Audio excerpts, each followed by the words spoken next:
Welcome to H M classes के YouTube channel पे आप सभी का स्वागत है। आज हम इस वीडियो लेक्चर में कवर करने जा रहे हैं NTA UGC net exam review. अब तक जितने पेपर हुए हैं एटलीस्ट 80+ पेपर हुए, जिनके फर्स्ट पेपर का हमने स्टूडेंट से रिव्यू जाना और रिव्यू के आधार पर ये लेक्चर तैयार किया गया है, ताकि आने वाला जो भी एनटीए नेट एग्ज़ाम हो उसके लिए आप प्रिपेयर हो पाएँ। चलिए हम आगे बढ़ें। हम आपको एक बात रिमाइंड करवाना चाहते हैं, हमारा ये channel assistant professor news update करवाता है, हायर एजुकेशन न्यूज़ अपडेट करवाता है, current affair most important topic cover करता है ताकि आप कंपटीशन फाइट कर पाएँ। उसके साथ ही NTA UGC NET paper first की तैयारी हम फ्री करवाने जा रहे हैं। आप हमारे चैनल पर नए हैं तो ज़रूर सब्सक्राइब कर लीजिए, लाइक कीजिए, फ्रेंड्स के साथ शेयर कीजिए और बेल आइकन को प्रेस कर दीजिए ताकि हर नोटिफिकेशन आप तक पहुंच पाए। उसके साथ ही हम कॉमर्स और मैनेजमेंट की भी क्लासेस स्टार्ट करने जा रहे हैं। चलिए हम आगे देख लेते हैं। ये रिव्यू जानना इसलिए ज़रूरी है आप लोगों के लिए क्योंकि जो नेक्स्ट एग्ज़ाम होगा उसकी तैयारी में आपको बहुत हेल्प करेगा। जैसे कि आप इंटरफेस पे देख रहे हैं, आप सभी को पता है कि इसमें 10 यूनिट से फर्स्ट पेपर में, और फर्स्ट पेपर बहुत इंपॉर्टेंट होता है। एटलीस्ट आपको 60 मार्क्स प्लस मार्क्स लेके आने होते हैं ताकि आपका सेकंड पेपर थोड़ा सा एवरेज भी हो तो आपको फर्स्ट पेपर उसको कवर कर पाए। इसमें जो अभी तक पूछे गए क्वेश्चंस उसके बारे में पहले, जैसे कि टीचिंग से रिलेटेड क्वेश्चन आए थे कि टीचिंग की डेफिनेशन से रिलेटेड कि टीचिंग क्या है। जैसे कि टीचिंग का आपको पता, पूरा अगर ढंग से देखें तो टीचिंग 3 फॉर्म में यूज़ हो पाती है, एजुकेटम, ईडुको, एजुकेयर, इस तरीके से उसकी डेफिनेशंस में आती हैं। ईडुको मतलब बाहर, मतलब एक स्टूडेंट की अंदर की शक्तियों को बाहर निकालना, इस तरीके से। और उसके बाद जब बात कर लेते हैं लेवल ऑफ टीचिंग की, बात कही थी, लेवल ऑफ टीचिंग पे काफ़ी क्वेश्चन आए थे। आप सभी को पता है कि लेवल ऑफ टीचिंग जैसे 3 प्रकार की लेवल होती है। उस 3 प्रकार के लेवल में जैसे एमएलटी मेमोरी लेवल, और दूसरा यूएलटी अंडरस्टैंड लेवल, और दूसरा आरएलटी रिफ्रैक्टिव लेवल। इस तरीके से फिर उसने किसने कौन सा दिया है, जैसे हर्बर्ट ने स्मृति स्तर दिया, मॉरिशन ने समझ स्तर का दिया था, और चिंतन स्तर का हंट ने दिया था। सबसे उच्च कोटि की कौन सी होती है, लेवल कौन सा होता है, तो वो आपका हंट द्वारा चिंतनशील स्तर है। इस तरीके के क्वेश्चन आए थे। एवोल्यूशन पूछा था, characteristics of learner and teachers की बात कही थी, इफेक्टिव टीचिंग कैसे हो, teaching tools, innovation, evolution system, इस तरीके से पूछा गया था। आपको पता होगा कि एवोल्यूशन सिस्टम में 2 तरीके से आते हैं, परिणात्मक और गुणात्मक। उसमें जैसे क्वेश्चनर बनाना, इस तरीके से प्रश्नावली बनाना कि कौन सा किससे इफेक्ट है। उसके अलावा जो ऑनलाइन सिस्टम में अगर बात कर ले तो स्वयं की फुल फॉर्म पूछी गई है, कई बार मूक की पूछी गई है, जैसे मैसिव ओपन ऑनलाइन कोर्स।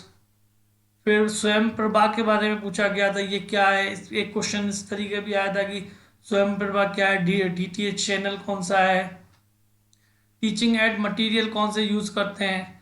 उसके अलावा मैचिंग से रिलेटेड क्वेश्चन थे कि आप मैच करके दिखाओ। नीचे पर एक साइड में ABCD दे देते हैं, दूसरी साइड 1 2 3 दे देते हैं, फिर उनको मैच करने पड़ते हैं। फिर असर्शन एंड रीज़न दिया जाता है। इसमें 2 यूनिट ऐसे हैं जिसमें आता है कथन दे देते हैं, और जैसे कोई कथन दे दिया, फिर उसकी व्याख्या कर दी, फिर उसके रीज़न बता दें कि A सही है या R सही है, AR दोनों सही है या दोनों गलत है। स्टेटमेंट से रिलेटेड क्वेश्चन पूछ लेता है। इस तरीके से इस बार भी इसी टाइप के क्वेश्चन आए थे। और अभी हमें जो नेक्स्ट पेपर की तैयारी करनी है, अभी के रिव्यू जानने, अच्छी तरह से जानकर समझकर उसके बाद ही नेक्स्ट पेपर की तैयारी में हमें जाना है। फिर अगर हम सेकंड बात कर लें, इसकी सेकंड चैप्टर की यूनिट की बात कर लें, जो कि रिसर्च एप्टीट्यूड या शोध अभिवृत्ति की है, उसमें सैम्पलिंग से रिलेटेड क्वेश्चन पूछा जाता है। जैसे रैंडम सैम्पलिंग क्या होती है, कोटा सैम्पलिंग क्या होती है, टाइप ऑफ रिसर्च से रिलेटेड क्वेश्चन दें कि एक्शन रिसर्च क्या है, हिस्टोरिकल रिसर्च क्या होती है। उसके अलावा फिर हाइपोथेसिस से दे कि हाइपोथेसिस 0 1 क्या है, या 0 1 के बाद कौन सी आती है, अल्टरनेटिव हाइपोथेसिस कौन सी कहलाती है। तो उस जैसे H0 अगर रिजेक्ट हो जाती है तो फिर क्या होता है, फिर H0 रिजेक्ट हो जाती है तो H1 एक्सेप्ट हो जाती है। अगर H0 वैसे ही एक्सेप्ट हो जाती है, H1 वैसे ही रिजेक्ट हो जाती है। फिर आ जाता है रिसर्च से एथिक्स से रिलेटेड था। फिर application of ICT in research था, information communication technology in research. इस तरीके के क्वेश्चन पूछे गए थे। और अभी जो हम तैयारी करने जा रहे हैं उनके ये मोस्ट इम्पोर्टेंट टॉपिक हमने इनको सेट करके रखे हैं। और मेरा ये चैनल आपको जो पढ़ाने जा रहा है वो आपको केवल उसके मोस्ट इम्पोर्टेंट टॉपिक में से जो और इम्पोर्टेंट चीज़ें निकली हुई है उसको फोकस करते हुए पढ़ाएगा, जैसे शॉर्ट एंड स्वीट टाइम के अंदर आप अच्छा से अच्छा कवर कर पाए। फिर हम थर्ड जो उसका यूनिट होता है वो रीडिंग कॉम्प्रिहेंशन होता है।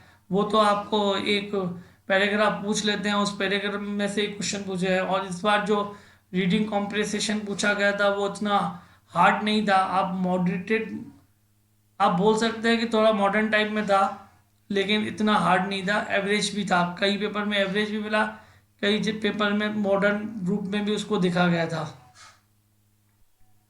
फिर हम बात करते हैं कम्युनिकेशन में।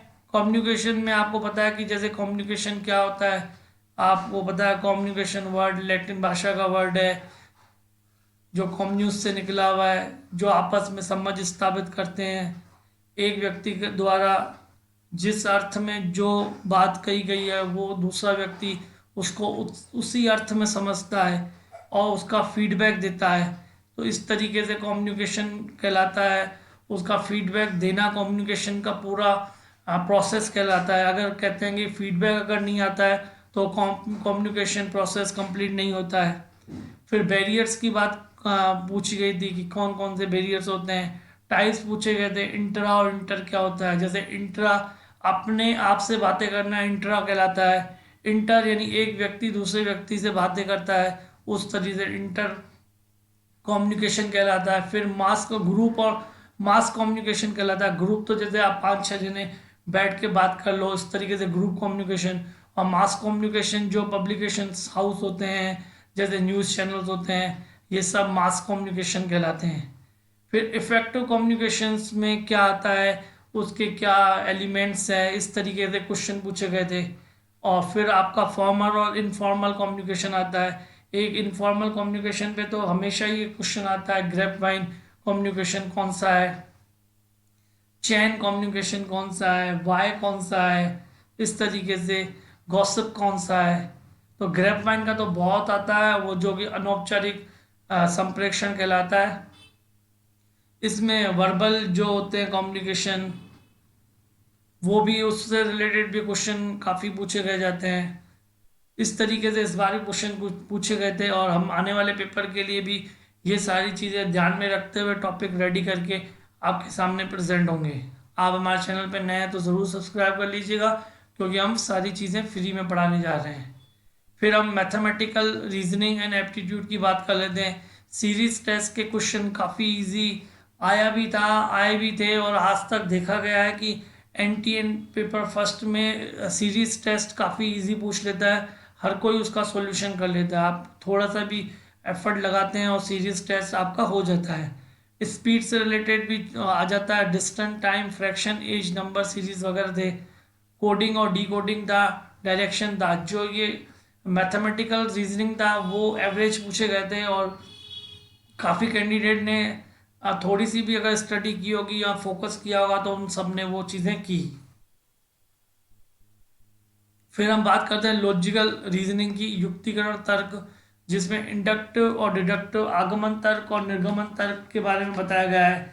इसमें आप सभी को एक बात पता ही होगी, जो आगमन और निर्गमन तर्क का जो होता है इंडक्टिव और डिडक्टिव, वो आपके फर्स्ट वाले यूनिट में भी पूछे जाते हैं कि ये कहाँ पे यूज होते हैं।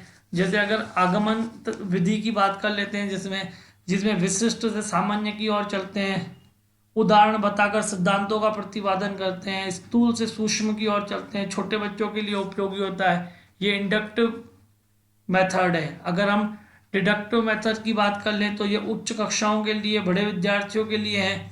इसमें क्या होता है, सिद्धांतों को बताकर उदाहरण देना होता है, सामान्य से विशिष्ट की ओर चलते हैं और सूक्ष्म से स्थूल की और इसमें फैक्टर चलते हैं।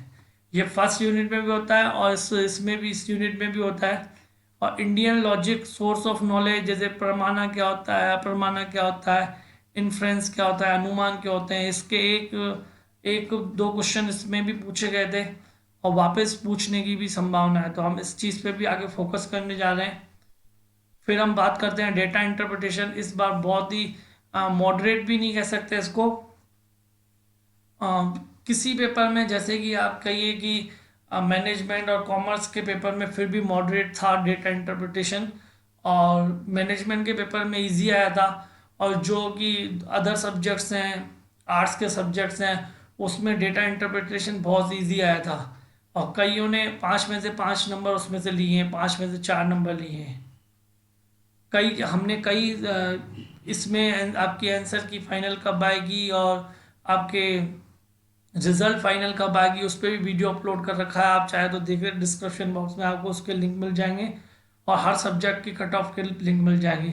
और कईयों को प्रॉब्लम होती है ये आप पहले कैसे डिसाइड कर लेते हो और गलत भी कमेंट्स कर रहे हैं, तो प्लीज़ आप अपने ऊपर मत लीजिए। अगर आपको कट ऑफ हमारे साथ आप सहमत नहीं है तो उसको इग्नोर कीजिए, क्योंकि कट ऑफ हमने कैंडिडेट से रिव्यू और आंसर की आने के बाद और उसके अलावा लास्ट ईयर की कट ऑफ के आधार पर डिसाइड किए हुए हैं। आप उन चीज़ों को अपने ऊपर मत लीजिए और अपने आप को हार्ड मत कीजिए।